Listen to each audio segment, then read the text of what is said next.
오늘은 사사기 19장 1절부터 10절까지의 말씀을 통해서 하나님의 은혜를 함께 나누겠습니다. 사사시대는 이스라엘이 영적으로 가장 어둡고 불행한 시기였습니다. 사사시대 영적 암흑기가 찾아온 가장 큰 원인은 무엇이었습니까? 오늘 본문 1절은 이렇게 말씀하지요. 이스라엘의 왕이 없을 그때에 에브라임 산지 구석에 거류하는 어떤 레위 사람이 유다 베들레헴에서 첩을 맞이하였더니 말씀합니다. 사사기 기자는 이스라엘의 왕이 없을 그때라고 규정하고 있습니다. 이스라엘 백성들은 진정한 왕에 의해서 통치를 받지 못하고 있었다라고 하는 것이 가장 큰 문제였음을 지적하고 있는 것이죠. 오늘 본문 한 장 앞에 있는 사사기 18장 1절에서도 이렇게 말씀합니다.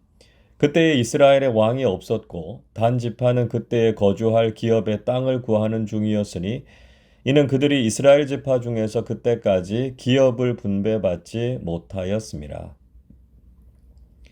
이스라엘의 왕이 없어서 한 가정과 한 지파, 그리고 더 나아가서 이스라엘 전체가 하나님 앞에서 죄를 짓게 되었다, 이렇게 고발하고 있습니다. 사실 정확하게 말하면 이스라엘의 왕이 없었던 것이 아니라 이스라엘 백성들이 참되신 왕을 인정하지 않았기 때문이었습니다.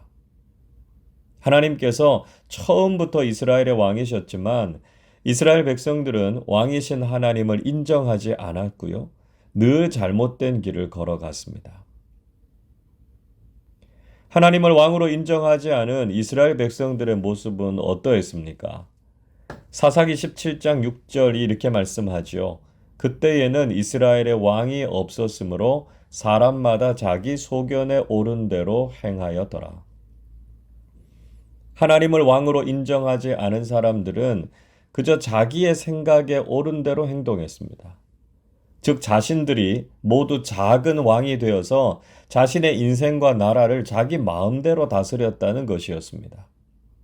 결국 하나님의 다스리심에 순종하지 않고 자기 마음대로 죄악된 자신의 본성대로 살았던 결과가 바로 사사기의 어둠을 만들었다라고 하는 것이죠.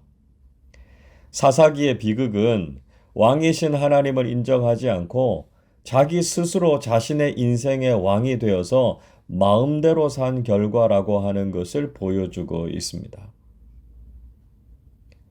이런 모습은 그저 사사시대만의 비극이 아니라 예수님께서 오실 당시와 지금까지도 이어지고 있습니다.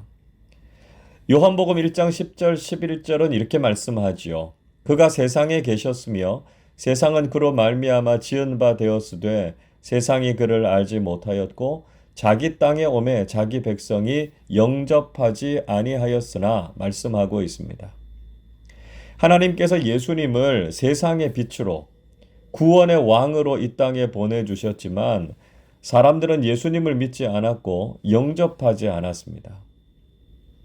예수님을 왕으로 모시지 않은 결과 죄가 우리를 지배하게 되었고요. 우리는 여전히 사사시대의 영적 어둠을 그대로 경험하고 있습니다. 이 시대의 비극을 끝내는 길은 오직 왕이신 예수님을 우리의 마음에, 우리의 가정에, 이 나라와 온 세상에 모시고 그분만을 섬기는 것입니다. 하나님의 왕 되심을 인정하고 하나님께서 다스리시는 하나님 나라를 통해서 진정한 평안과 기쁨이 넘쳐나실 수 있기를 간절히 바랍니다. 오늘 본문은 하나님을 왕으로 섬기지 않는 것으로 인해서 또 하나의 타락이 일어나고 있음을 보여주고 있습니다. 에브라임 산지 구석에 살고 있었던 레위인 한 사람이 유다 베들레헴에서 첩을 맞아들였습니다. 레위인이 첩을 맞아들인 이유는 분명히 자신의 성욕과 소유욕 때문이었을 것입니다. 여러분, 레위인이 어떤 사람입니까? 레위인은 이스라엘 백성들 중에서도 성별된 사람들이지요. 하나님을 섬기고 거룩한 일을 해야 하는 사람들이지 않습니까? 그런 일에 매진해야 할 레위인이 오히려 욕망의 노예가 돼서 세상적인 쾌락에 빠져 있었습니다. 자신의 세속적인 욕망에 눈이 멀어서 그것을 채우려고 하다 보니까 거룩하게 구별된 신앙인의 삶을 살지 못했습니다. 그러니까 이후에 일어날 일들은 뻔하지 않았겠습니까? 2절 보시면 그렇게 얻은 첩이 음행을 저질렀고요. 혹시 남편에게 해코지를 당하지 않을까 해서 자기 아버지의 집에 가서 4개월이나 숨어서 지냈습니다. 3절에서 그 레위인은 첩을 찾아가서 다정하게 달래서 데려오려고 했습니다. 이 레위인은 무엇이 옳고 그른지에 대해서 판단력을 잃어버렸고요. 자신이 어떻게 행동해야 하는지도 깨닫지 못했습니다. 자신의 잘못과 첩의 잘못을 회개하고 그 문제를 바로 잡아야 했지요. 그러나 그는 그저 첩을 달래서 돌아오게 하고 자신의 삶에 큰 문제를 일으키지 않고 그저 과거로 돌아가려고 했습니다.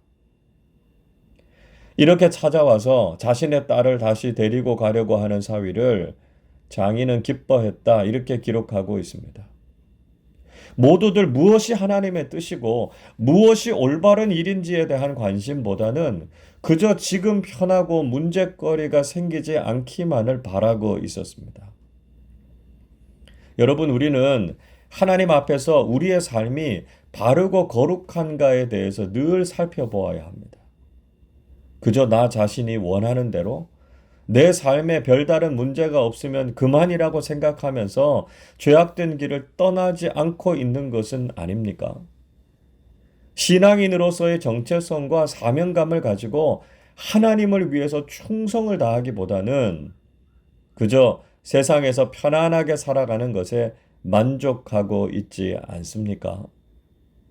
지금이라도 하나님 앞에서 무엇이 신앙인으로서 바른 삶인지를 깨닫고 회개하고 돌이키는 사람들이 되실 수 있기를 바랍니다. 이 레위인은 장인의 집에 와서 3일 동안 머물렀습니다. 그리고 나흘째가 됐을 때 레위인은 자신의 집인 에브라임 산지로 돌아가려고 했습니다. 그러나 그의 장인은 한사코 만류하면서 좀 더 쉬었다 가라고 부탁했습니다. 겉으로는 많이 피곤하고 기력이 쇠했으니까 조금 더 먹고 기력을 보충한 후에 길을 가라고 제안했습니다. 그러나 장인의 이 말은 레위인으로 하여금 더욱 쾌락에 빠지게 하는 유혹의 말이었습니다. 6절 이렇게 말씀하죠. 두 사람이 앉아서 함께 먹고 마시매 그 여자의 아버지가 그 사람에게 이르되 청하노니 이 밤을 여기서 유숙하여 그대의 마음을 즐겁게 하라. 레위인의 장인이 그를 머물게 한 말이 무엇이었습니까? 그대의 마음을 즐겁게 하라는 것이었습니다. 좀 더 쉬면서 즐기고 누릴 수 있는 기회가 있는데 왜 그것을 마다하려고 하느냐는 것이었습니다.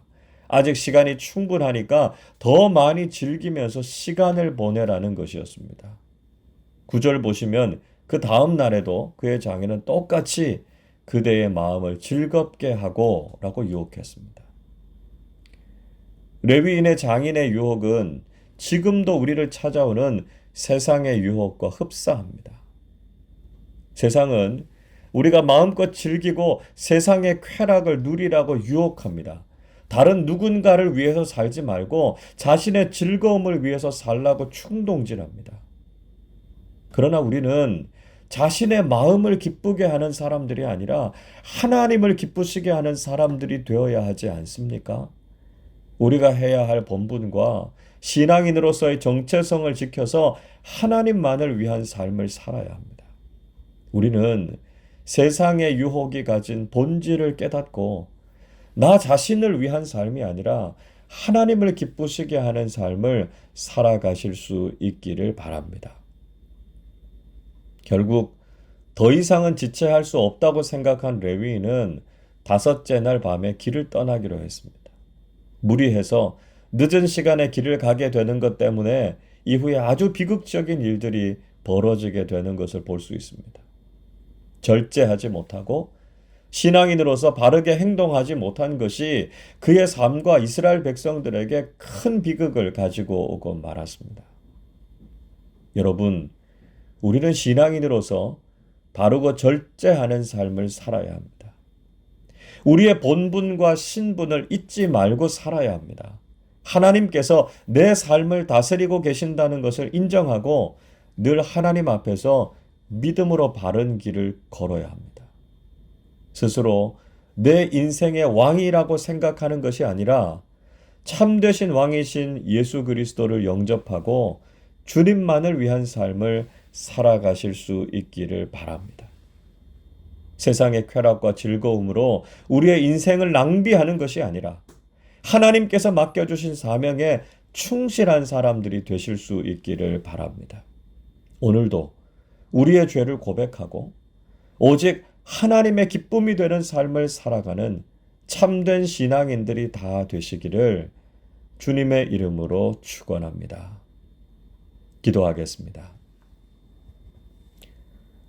스스로 자신의 인생의 왕이 되어서 죄악된 길을 걷던 우리를 긍휼히 여기시고 참된 왕이요 구원자이신 예수님을 우리에게 보내주신 하나님의 은혜와 사랑에 감사를 드립니다.